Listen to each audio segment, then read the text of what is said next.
Halo Sobat Ila, jumpa lagi dengan saya di Ila Nurmi Channel. Di abad ke-21 ini, ketika banyak orang yang sudah membahas tentang teknologi kecerdasan buatan AI, dan ketika banyak negara-negara yang sudah berbicara tentang teknologi kuantum, dan ketika banyak negara yang sudah menerbangkan roket-roketnya ke luar angkasa. Tetapi sebagian besar masyarakat kita ketika dihadapkan suatu masalah, cara penyelesaian masalah tersebut hanya dengan logika mistika. Ya, logika mistika ini adalah salah satu yang menghambat kemajuan bangsa Indonesia. Setiap ada permasalahan yang dimana permasalahan itu belum bisa dijelaskan dengan logis, masyarakat kita lebih menyimpulkan kejadian tersebut dengan peristiwa-peristiwa gaib atau peristiwa yang berkaitan dengan mistik. Setiap kegagalan, setiap tragedi, itu langsung dicurigai sebagai ulah seseorang yang menggunakan hal-hal gaib. Mengapa masyarakat kita sebagian besar masih mempunyai pola pikir yang seperti ini? Dan apakah penyebabnya masyarakat kita hanya menggunakan logika mistika dalam menyelesaikan masalahnya? Mari kita bahas.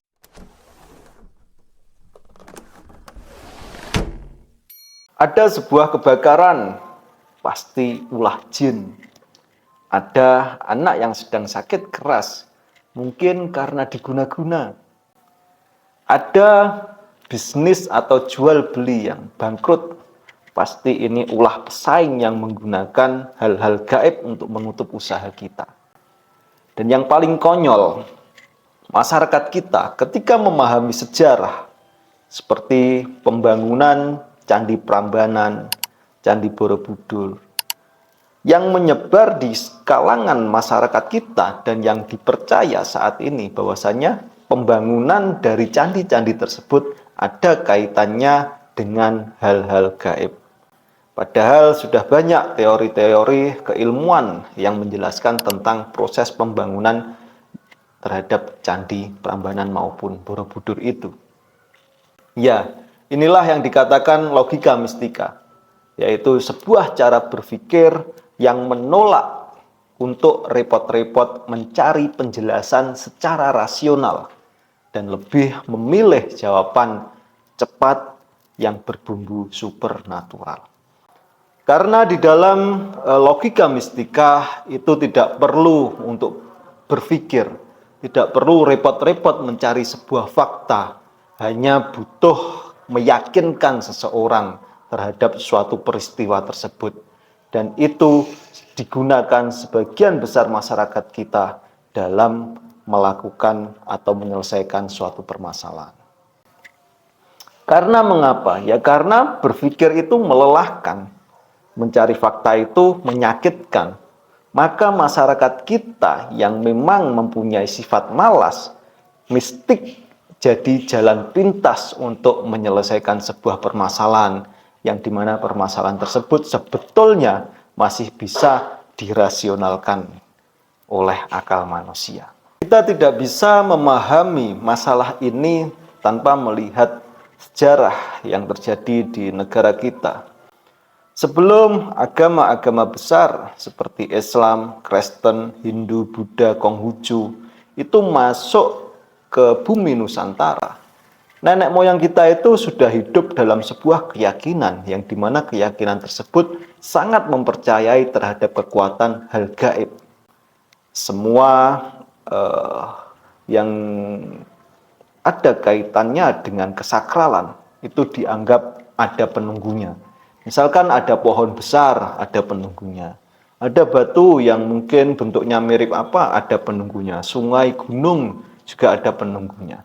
Nah, ketika agama-agama besar ini masuk ke dalam bumi Nusantara, kepercayaan lama pun itu tidak serta-merta dihapuskan, tetapi banyak yang malah mencampur adukkan sinkretisme agama.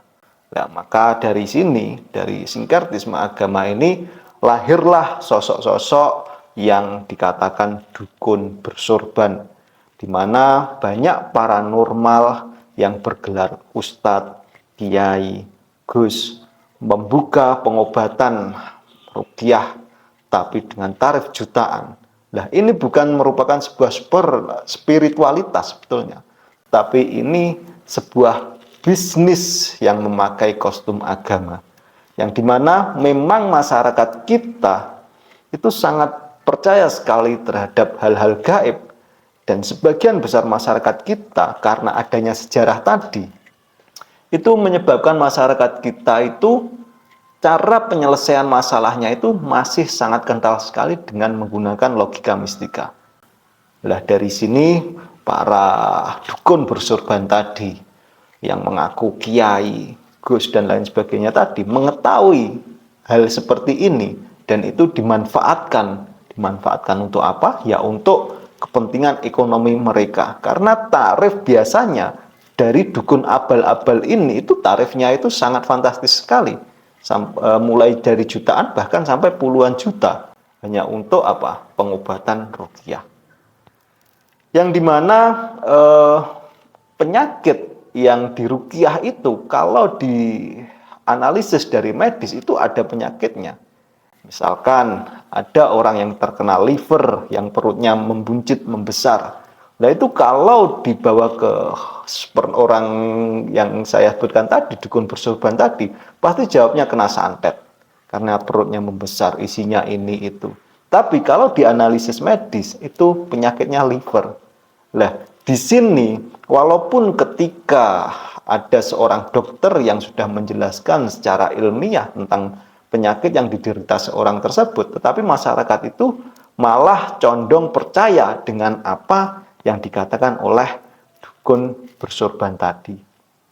Karena apa? Ya karena masyarakat kita memang penyelesaian masalahnya itu masih sebagian besar masih menggunakan logika mistika, di mana hal itu disebabkan karena masyarakat kita itu masih malas untuk berpikir, malas untuk mencari fakta-fakta dan lain seterusnya. Dan jangan lupa adanya peran televisi, berbagai macam platform media sosial yang ada di internet, misalkan YouTube, Facebook, Instagram, TikTok, dan lain sebagainya.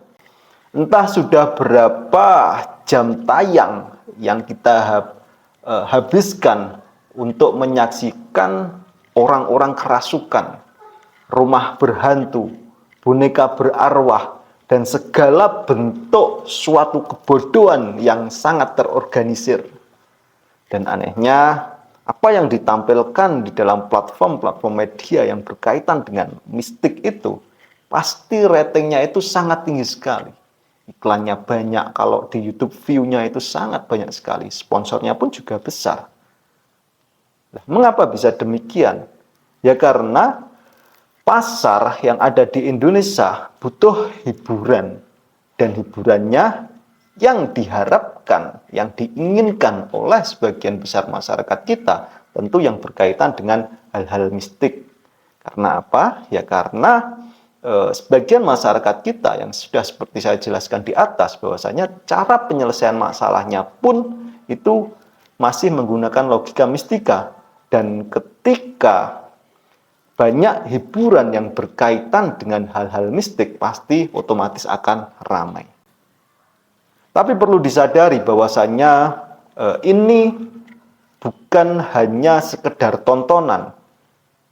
Ini adalah suatu pembentukan mentalitas yang kolektif, yang dimana masyarakat kita itu akan selalu dibuat bodoh, selalu akan dibuat menyelesaikan masalah dengan cara singkat, cara cepat, yaitu hanya dengan menggunakan mistik. Hal ini karena disebabkan ya berbagai macam platform media kita menyediakan tentang itu. Nah itu bukan hanya sekedar tontonan saja, tetapi akan membentuk mental masyarakat kita semakin menebal akan tentang logika mistika. Bayangkan saja ketika generasi muda kita tumbuh Tumbuh bukan karena dengan nalar, tumbuh bukan dengan cara berpikir logis, tetapi dengan narasi yang horor, tetapi dengan berpikir yang logika mistika tadi. Tentunya ini akan menghambat sebuah perjalanan kemajuan bangsa kita, yang dimana saat ini memang negara kita mempunyai bonus demografi, yang dimana usia produktif saat ini sangat banyak sekali di negara kita. Tetapi kalau peristiwa ini, tontonan-tontonan yang berkaitan dengan mistik ini terus mendapat view banyak, terus mendapat panggung di berbagai macam platform media sosial, dan itu dikonsumsi oleh sebagian besar masyarakat kita yang masih usia produktif, tentu di sini akan membentuk suatu mental yang kolektif, mental kebodohan yang kolektif. Karena apa? Ya, logika mistika itu tidak akan membuat suatu bangsa itu akan menjadi maju, tapi malah akan mundur jauh ke belakang.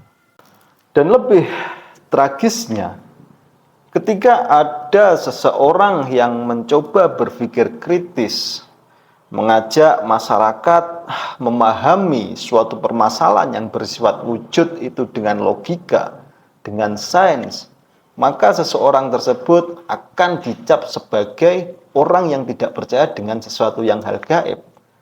Lah, di sini masalahnya.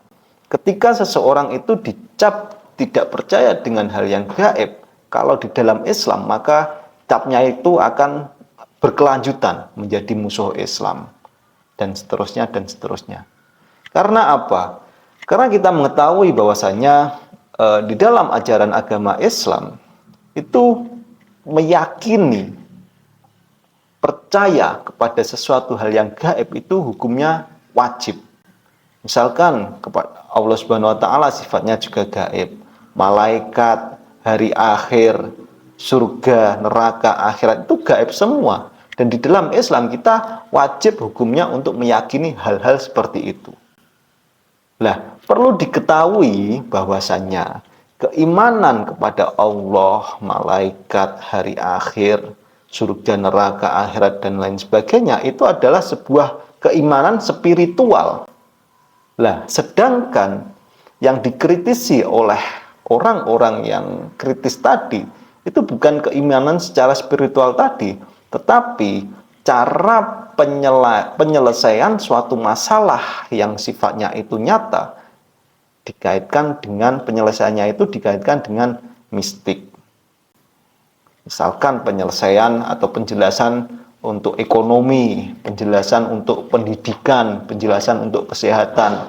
Nah, itu bisa diselesaikan dengan cara logis, mencari fakta, mencari bukti. Tetapi masyarakat kita itu langsung mengkaitkan sesuatu dengan hal yang gaib. Nah, kalau kita berpikir secara dalam, di sini tidak ada kaitannya antara kita percaya kepada Allah atau tidak. Karena yang kita kritisi itu ketika sesuatu yang wujud, ketika sesuatu permasalahan yang nyata, seperti permasalahan ekonomi, pendidikan, kesehatan, yang sebetulnya itu ada ilmunya semua. Nah, tetapi masyarakat kita itu enggan menggunakan ilmu-ilmu tentang ekonomi, pendidikan, kesehatan tadi, lebih memilih menggunakan logika mistika. Karena apa? Ya karena penyelesaiannya lebih simpel, tidak membutuhkan pemikiran yang dalam, tidak memerlukan bukti yang nyata-nyata. Tuh, seperti itu. Dan perlu diketahui bahwasanya di dalam agama Islam pun juga sangat diajarkan manusia itu untuk menggunakan akal pikirannya. Hal ini sudah jelas sekali di berbagai macam literatur yang ada di dalam agama Islam. Kitab suci Al-Quran, hadis, itu banyak yang menyuruh manusia itu untuk menggunakan akal pikirannya dalam menyelesaikan masalah. Karena apa? Di dalam ajaran Islam itu membedakan perbedaan manusia dengan makhluk yang lainnya itu ya di akal pikirannya. Bahkan sampai cerita tentang sujudnya malaikat kepada Nabi Adam itu juga dikarenakan perbedaan terhadap akal pikiran. Nabi Adam mempunyai akal pikiran, malaikat tidak. Dengan akal pikirannya Nabi Adam bisa menyebutkan benda-benda yang ada di dunia ini, sedangkan malaikat tidak. Lah, dengan keunggulan akal pikiran yang miliki oleh Nabi Adam, maka malaikat di sini tunduk. Dan betapa ironisnya ketika di negara yang berpenduduk Muslim terbesar, Indonesia, seperti Indonesia, Muslim terbesar di dunia seperti Indonesia ini, ketika ada orang yang benar-benar menjalankan perintah agamanya, yaitu menggunakan akal pikirannya secara optimal, maka orang tersebut mendapat ancaman, mendapat cap orang yang merusak Islam, mendapat cap orang yang tidak percaya tentang hal gaib. Dan ini sangat ironis sekali di negara yang sebagian besar masyarakatnya itu adalah masyarakat beragama Islam. Jangan kira permasalahan ini hanya masalah budaya saja. Permasalahan masyarakat yang dimana sebagian besar masyarakat kita itu menggunakan logika mistika, ini adalah menyangkut nasib bangsa ini, menyangkut nasib kemajuan bangsa ini di masa depan. Bagaimana kita bisa maju kalau kebijakannya itu diambil hanya berdasarkan mimpi, bukan berdasarkan data? Bagaimana kita mau maju ketika ada permasalahan-permasalahan hukum seperti pencurian, tindak kriminal lainnya, tetapi penyelesaiannya dengan secara ritual-ritual untuk mengetahui siapa pencurinya, bukan dengan tindakan hukum. Bagaimana negara ini bisa maju kalau generasi mudanya itu lebih percaya dengan jimat, lebih suka bermain bantengan, lebih suka bermain jaranan yang menggunakan mistik di balik mistik daripada membaca jurnal. Di sini permasalahannya bukan di tariannya, bukan di budayanya, tetapi ketika budaya itu dibalut dengan sesuatu yang mistik, maka itu yang akan menghambat kemajuan bangsa ini. Negara-negara maju itu membangun sebuah peradaban itu dengan pendidikan yang mengandalkan logika, dengan riset, dan dengan kerja keras. Lah kita, negara kita malah sibuk mengundang pawang hujan ketika ada upacara kenegaraan. Sebuah kekonyolan yang telah dipertontonkan negara kita di dunia, mengundang pawang hujan untuk upacara kenegaraan. Terus kira-kira apa solusinya untuk menyelesaikan permasalahan ini? Kita tidak perlu menjadi seorang ateis untuk melawan kebodohan ini. Kita juga tidak perlu membuang iman kita terhadap hal gaib untuk melawan kebodohan ini. Yang kita perlukan itu hanya memisahkan antara keimanan kepada hal yang gaib dengan kebodohan. Kebodohan yang apa ya? Kebodohan yang menyelesaikan sesuatu perkara yang wujud itu dengan hal gaib. Dan di sini yang kita butuhkan itu adalah suatu pendidikan yang kritis dimulai dari sejak dini. Jangan hanya mengandalkan sekolah saja, pendidikan yang kritis di keluarga, karena pendidikan yang utama itu ya di lingkungan keluarga. Ketika anak bertanya, jangan disanggah, jangan langsung disuruh diam. Ketika anak mengemukakan pendapatnya, jangan dimentahkan pendapatnya, tapi coba dengarkan apa pendapatnya. Coba kita pahami apa pendapatnya. Diajak ngobrol anak kita. Lah, melatih dengan pendidikan kritis sejak dini itu sangat diperlukan sekali. Karena apa? Ya karena itu akan mengundang imajinasi anak kita, membuat pertanyaan-pertanyaan, dan dengan keberanian mengungkapkan pertanyaan-pertanyaan kepada sesuatu yang tidak masuk akal. Itu tujuannya di situ. Solusi yang kedua yaitu tokoh agama di sini. Tokoh agama di sini itu harus mempunyai peran edukasi. Dan cara edukasinya itu harus berani bahwasanya orang-orang yang menggunakan logika mistika dalam penyelesaian masalahnya itu adalah orang-orang yang tersesat. Dan orang-orang yang melawan logika mistika itu bukan orang-orang yang tidak percaya dengan hal yang gaib. Tokoh-tokoh agama di sini penting sekali. Karena apa? Karena ketika label ketidakpercayaan terhadap sesuatu hal yang gaib itu disematkan kepada orang-orang yang berpikir logis. Nah, yang bisa ngonter label tersebut ya hanya dari tokoh-tokoh agama. Karena yang mempunyai otoritas menyimpang ajaran Islam atau tidak itu ya tokoh-tokoh agama yang memberi analisis. Terus selanjutnya di sini juga media. Media kita juga itu sangat berperan penting dalam mencerdaskan kehidupan berbangsa dan negara. Seperti yang sudah saya jelaskan di atas, bahwasanya ketika algoritma kita disibukkan dengan hal-hal yang mistik, maka yang muncul hal-hal yang mistik saja. Dan ketika kita terus berulang-ulang menonton hal-hal yang mistik itu, maka akan membentuk mentalitas kita, mental yang takut tadi, mental yang selalu menggunakan logika mistika tadi. Dan di sini publik juga harus berani bertanya ketika dihadapkan sesuatu yang dimana itu tidak masuk akal, tidak masuk rasional. Kita harus menanyakan ketika berkaitan dengan agama, ya harus menanyakan mana dalilnya.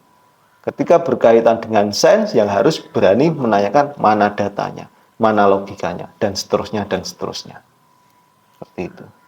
Oke Sobat Ila, di akhir video ini perlu diketahui bahwasanya selama masyarakat kita, masyarakat Indonesia itu masih terjebak dengan logika mistika ini.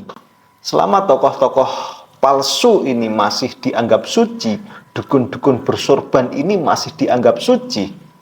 Selama garam berkah, air solawat, ruqyah itu lebih dipercaya daripada sains, daripada riset, ya jangan mimpi kita untuk menjadi bangsa besar. Jangan pernah bermimpi untuk kita menjadi bangsa yang besar.